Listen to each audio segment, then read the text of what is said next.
Yeah guys, welcome back. This video is going to be mainly about doing the carbon fibre bits for the bonnet, the NACA ducts, the trials and tribulations of that. I mean, this stuff is not easy to deal with, so it's testing our patience, but we're getting there slowly. So I'll take you through that. Also doing a bit of cavity wax. I did the cavity wax on there, so that's in this video as well, but mainly the carbon fibre. I don't know if you guys are interested in that. It's quite a process, and we're not even doing real carbon fibre. So those with sharp eyes will notice that we're actually putting in a bit of fiberglass. We're doing two layers of carbon, 2 layers of fiberglass, and then 2 layers of carbon. And all the fiberglass is for is just as a filler to get a bit of thickness to it, because otherwise it's just really thin. It's still super strong, but it's just really thin.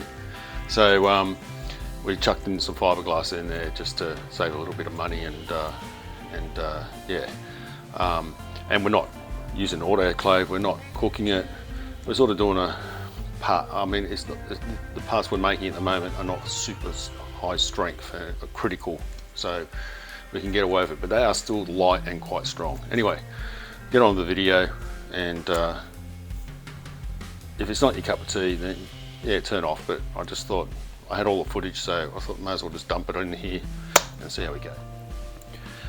Okay, scoop Mark II. I should have filmed it. I've just ripped all the vacuum bagging and peel ply off the scoop, and that's the mold. So I haven't even cleaned it yet. It's still got probably PVA on it. Same with the mold. Still got this blue stuff. It should wash off. But yeah, it popped straight out this time. No problems actually. It just came straight off, which was excellent. Much better finish too compared to the first go. Only thing is he made a small error because he's not used to laying up. He's not used to doing show or blingy stuff. He's used to just doing industrial, made for purpose stuff that's often painted. So he forgot to check that this is actually on show, this surface. So he's actually folded that section over just there. Try and get a bit of just there. He's folded, when he could have folded it over into here, because this is going to be cut out. But other than that, like I said, I'll give it a wash, get all this goo off it, the release agent, and yeah, come up good. So I've just given them a quick wash, and you can still see, I don't know if that's in the wax, the imprint. I still think we're pulling, he didn't put as much vacuum on it this time, but you can still see it's quite savage. I don't know if that'll polish out. We'll just have to wait and see. But yeah, that's left the imprint left on the mold. Like I said, this has come up really good, except for just those fold lines where it folds over there and around. So, I mean, if I'm honest, I'm not really that worried, because the more I've been thinking about these, it's because I'm doing this patina type paint job that's going to be heavily weathered on the whole car. The carbon fibre parts, they're going to be on show, and I've sort of been a little bit worried that they're going to be too blingy. And one thing I don't want is people to look at it and see it's perfect, and it doesn't actually look like carbon fibre. It looks like it's fake. So I think I'll go with an industrial type look, and I'm actually thinking of carbon fibre has its own patina. If you look at old race cars from 20-30 years ago, the carbon fibre sort of goes, I'll put some pictures up, it sort of goes yellowy, greeny, bronzy, sort of browny colours and orangey colours as it ages. So I'm actually thinking about aging this as well to get that sort of patina look, because like I said, it's very unique to carbon fibre, and I think it'll just blend in with the rest of the car. So yeah, I think rather than have blingy carbon fibre all over the car and the rest of it looking like shit, I'm thinking that might be the way to go, to sort of let it age in naturally with the rest. And I like the look of carbon fibre, but I'm thinking just for something different, to age it properly I think would look good. I've got to clear coat it anyway, so I might play with that. I'll use this old one as a test bit. This may become a test bit. At the moment, I'm not going to use this, mainly because only if we can get a couple more out of this, because I reckon the next two we'll nail, but it's whether the mould lasts. I mean, they do go under a bit of strain, and it's not sort of built as a long-term mould. So if we can get one or two more out of this, because we're on a roll now, we will. And I'll, yeah, this one can be just go straight to the pool room or something like that. Okay, so I have been messing around. I messed around a little bit with some clear coloured paint, just on this carbon fibre offcut. Just trying to get patina colours. I just to see how they go. I mean, it's pretty rough, but I just wanted to see what the sort of effect I get. So I'll explore that a bit more, because I'm after a flat surface like this as well. I don't want it shiny. So yeah, I'll mess about with that a bit more. Looks like it's worth checking out. Okay. So I trimmed up the Mark II mould. There's the original, so gives you a rough idea how much better we're going. You can see how rough that one is compared to the next one. So yeah. Besides these little bits in the corners there, we're getting better second go. Much better improvement. The interesting thing is, in one of the previous episodes, I mentioned the weight. Yeah, so this was 110 grams from memory. So yeah, 110 grams for the really rough one, which we had pretty much full vacuum on. And just out of curiosity, I thought I'd weigh this one. It's trimmed up about the same, because I did notice it was a slightly heavier, and this one comes in at 130, so it's 20 grams difference, which is interesting, because on this one we pulled, we used a little bit less vacuum, about 20% less vacuum, just to try and save the mold a bit, and because it was really dry on the back of this first one, it was a lot drier. So that's purely because more resin was left in this one, and so it was 20 grams. I mean, 20 grams is nothing, but and it doesn't worry me, but you know, over 110 grams, that's like about a 15% difference.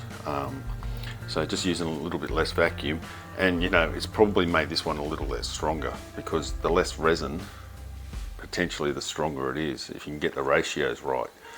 Too much resin will make it crack or whatever, but still, this is fine to use. Yeah. just thought that was interesting, that's all. This is the cavity wax I ended up buying. Not the first set, but the second set. The first set I bought was this stuff from Repco, and I even went and bought the gun as well. And it was I just took one look at it, got it open, and it's just thick black shit and like tarry. It's just, that's it coming off on the cloth, and I had trouble trying to get it to, it was so thick, it's supposed to just attach to this gun and spray, but it wouldn't go through the hose. It would spray out the nozzle, but it was just like not very controllable, and I thought, I'm not spraying this shit all over my car and having to fucking get rid of it, because after the trouble I went to get it so clean. So I saw some videos on this stuff, and although it's expensive, you can buy a couple of wands. I don't know, you can see they're pretty long, and they give like the nozzle on it is like a 360 degree nozzle. I put the tape on there, so it's just a little tip. Put the tape on there so you know you're getting to the end, so you don't spray yourself in the face. And you get two lengths. There's two different lengths, as you can see. 360 degree, and then you just got your normal one for getting into, you know, it's just a straight shooter, that one. But yeah, really good, really good. I don't know, I'll just about run out, but there you go. That's what it comes out. It's like a clear. Doesn't really run that much, as you can see, and even after 20 minutes or so, it's easy to wipe off. So doesn't dry too quick, and yeah, that was easy to use. Dead set recommend it. Like I said, expensive. I think the 3 cans were 110 bucks off eBay. The one set was another 35 bucks. That's all delivered off eBay. So for 3 cans and the one set, you're looking at about 145 bucks. And I've used the 3 cans. So I would say, and I've come up a little bit short, they recommend you do 3 coats. So I don't think you need 3 coats unless you're driving in salt or whatever. I suppose that's worst case scenario. We'll live by the sea. But I'm just putting on 1 heavy coat, and I'll probably recoat the other areas, but I've run out. So I would say to do 1 coat in most areas and 2 coats in the sills and areas where you really need the protection, especially the rust spots around these places. You probably need at least 6 cans. If you really want to do a good job, you're probably going to need 10 to a dozen cans. So it starts getting pricey, but it is dead set simple, and there it is there. But yeah, easy to deal with, easy to wipe off, a lot better to use than this shit. Like I said, I took one look at this and I just thought this is going to be a disaster. I mean, it's just black goo, and I thought, no way. And it was hard to get off your hands and hard to wipe off. So, and I did pretty much everywhere. So, you know, the whole rails, the sills, the plenum, even the front box sections, the roof area, in around the roof, in the A pillars and B pillars, around the wheel arches, you know, the normal areas. So I reckon I need another couple of cans. I might buy 3 cans again. And so yeah, I reckon you need at least 6 cans to do a whole shell like this. So there you have it. This stuff is pretty easy to use.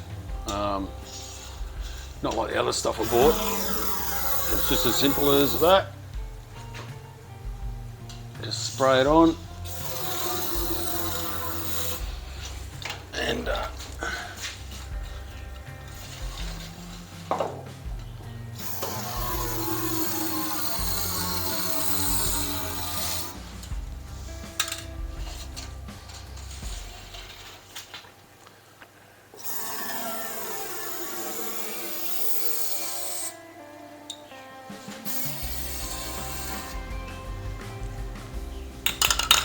about empty. All right. Scoop Mark III. Just still in the vacuum bag. So we'll rip this open and see what we got. Fingers crossed.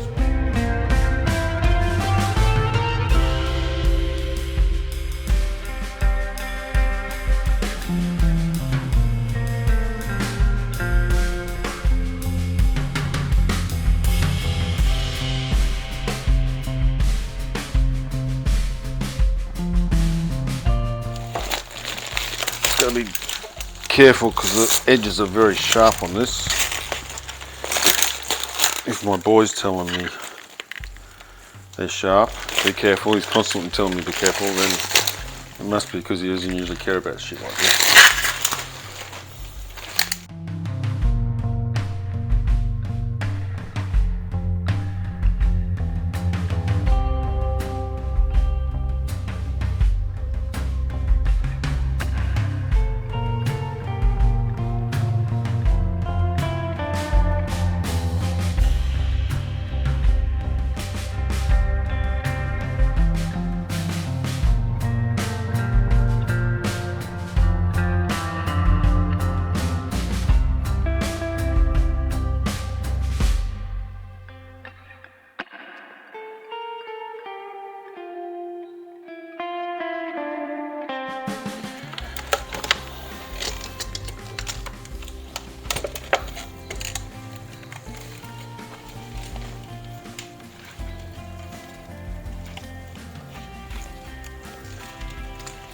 Looking good, looking good. How's the mold look?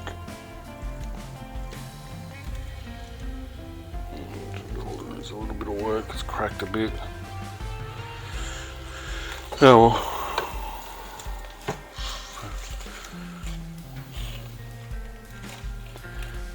Doesn't look too bad. Looks pretty good actually. Just needs to clean up.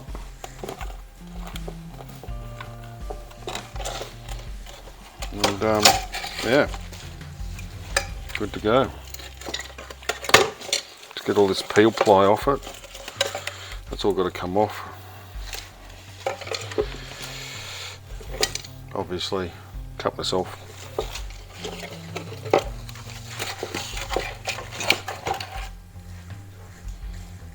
So we got Mark 1, Mark 2 and Mark 3.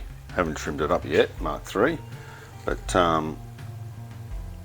you can see the folds in the corners are a lot better.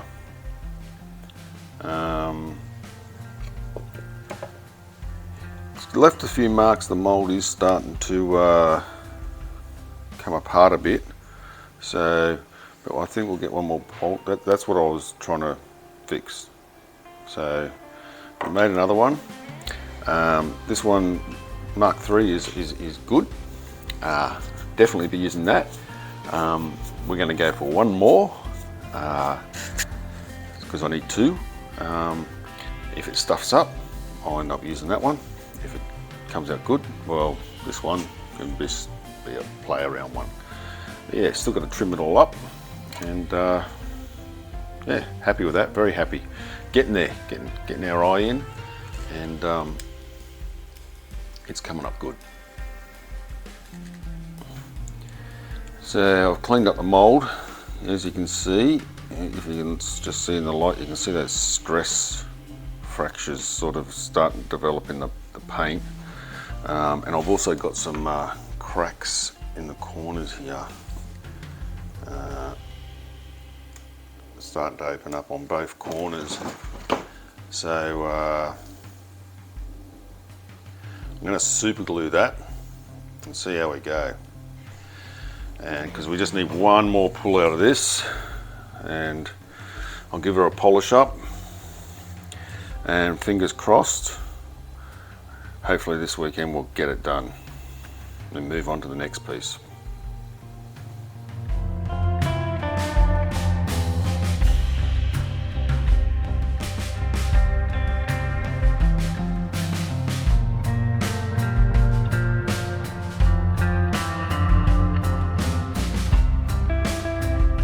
Okay, trimmed the third scoop up and it's come up pretty good.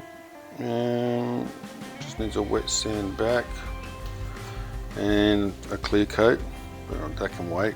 But yeah, it's starting to happen.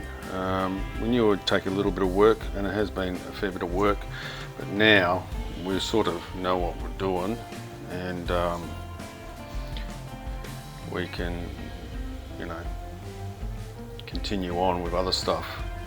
But yeah, so Mark 1, Mark 2, Mark 3. And I mean, even the second one was pretty good. It's just that fold line there that really, and it's still usable. So, but we're going to have one more crack. I've repaired the mold. I'll give it a polish and we'll see how we go. I also bought some more cavity wax. So I'll finish off doing the cavity wax on the car. It's all up 6 tins, so yeah.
So as you can see, I started on the paint job for the shell, the patina paint job. It's come up okay. There's a few spots I'm not completely happy with, but that'll be in the next video. But yeah, it's coming along, and it's coming up all right. I've still got to scuff it all back and weather it and everything. But yeah, so yeah, that video was pretty long. Sorry about that. But like I said, I've had the footage, so I thought I'll show you guys. It's quite a process. It's quite a hassle. It's no wonder the stuff's so expensive, and like I said, we're not going the full-blown carbon either. So we're just doing a sort of in between. It's not the super carbon fibre that has got the maximum strength, and it's cooked and it's done in autoclave and everything. That last bit of footage where we did the Scoop Mark IV was a bit of a fail. The mould we knew the mould wasn't in good best condition. It got stuck in the mould. Look, if it wasn't for that, it'd be perfect. Real shame. The mould's just about trashed, so I'm gonna have to rework that. I don't know at this stage. We'll just see. So have a good Christmas and everything. Appreciate you guys watching. Hope you're enjoying it. Let me know in the comments if there's any other stuff you want to see. Yeah, we'll get on to the paint work in the next video.